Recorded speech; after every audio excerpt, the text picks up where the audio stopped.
Hello प्यारे बच्चों, हमारे YouTube channel STD with MP Raj में आपका स्वागत है। प्यारे बच्चों, अगर आप भी इस बार बोर्ड का पेपर देने वाले हैं और बोर्ड एग्जाम में जीवन परिचय लिखना चाहते हैं, किसी भी लेखक या कवि का जीवन परिचय लिखना चाहते हैं, तो हम आपको बहुत ही सहज और सरल तरीके से बताने वाले हैं कि किस प्रकार अपने बोर्ड की कॉपी में आप जीवन परिचय को लिख सकते हो। यदि आप हमारे चैनल पर नए हो तो चैनल को सब्सक्राइब कर लीजिए। तो चलिए हम आपको बताते हैं किस प्रकार आपको जीवन परिचय लिखना है। यदि आप इस प्रकार अपने बोर्ड की कॉपी में जीवन परिचय लिखोगे तो आप पूरे में पूरे नंबर पा जाओगे।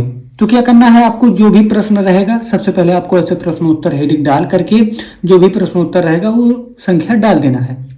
उसके बाद जो कोई भी कवि हो, कोई भी लेखक हो, उनका जिनका जीवन परिचय लिखना होगा उनका नाम ऐसे आपको लिख देना है और थोड़ा ऐसे आपको क्या कर देना है, सजा भी देना है, यानी सज देखने में अच्छा लगे ऐसे आपको कर देना है। उसके बाद यहाँ ये करने के बाद आपको इतना क्या करना है, संक्षिप्त परिचय लिख लेना, बॉक्स बना करके संक्षिप्त परिचय लिख लेना है।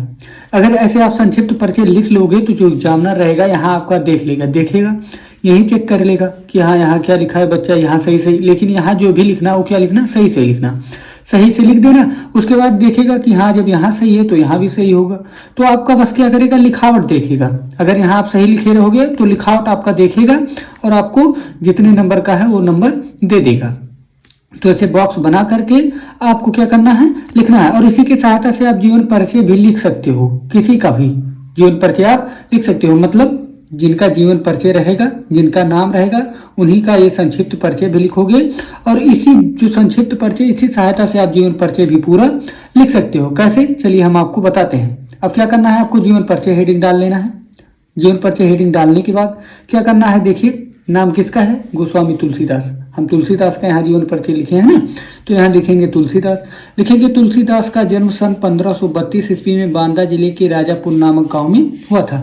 देखो इनका जन्म कब हुआ था, 1532 ईस्वी में। किस गांव में, बांदा जिले के राजापुर नामक गांव में हुआ था। ये हुआ आपका। कुछ विद्वान इनका जन्म एटा जिले के सोरो ग्राम में मानते हैं और जो कुछ विद्वान है इनका जन्म कहाँ मानते हैं, एटा जिले के सोरो ग्राम में मानते हैं। ये हो गया। अब देखो पिता का क्या नाम है, आत्मा राम दुबे। क्या है, आत्माराम दुबे।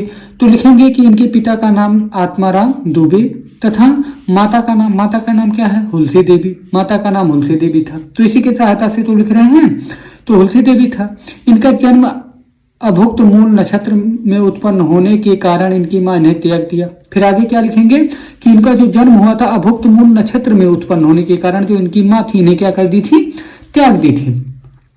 ये लिखने के बाद फिर आगे लिखेंगे कि इनका बचपन अनेक आपदाओं के बीच व्यतीत हुआ और जो इनका बचपन भी था अनेक आपदाओं के बीच क्या हुआ, व्यतीत हुआ। सौभाग्य से इन्हें बाबा नरहरि दास जैसे गुरु का प्राप्ति हो गया।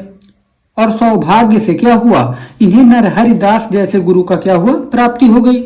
तुलसीदास का विवाह रत्नावली से हुआ था और जो इनका विवाह हुआ था किसके साथ हुआ था, रत्नावली के साथ हुआ था। फिर लिखेंगे एक दिन पत्नी द्वारा बिना कहे मायके चले जाने पर अर्धरात्रि में आधी तूफान का सामना करते हुए ये ससुराल जा पहुंचे। जो इनकी पत्नी थी वो बिना बताए हुए कहाँ चली गई, मायके चली गई। तो ये आधी रात में आधी तूफान का सामना करते हुए कहाँ पहुंच गए, अपने ससुराल जा पहुंचे, जहाँ पत्नी द्वारा इन्हें फटकार मिलता है। और पत्नी द्वारा इन्हें क्या मिल जाता है, वहां पर फटकार मिल जाता है। तब से तुलसीदास को वैराग्य हो गया। तभी से क्या हो गया, जब इन्हें फटकार मिला तभी से इन्हें वैराग्य हो गया।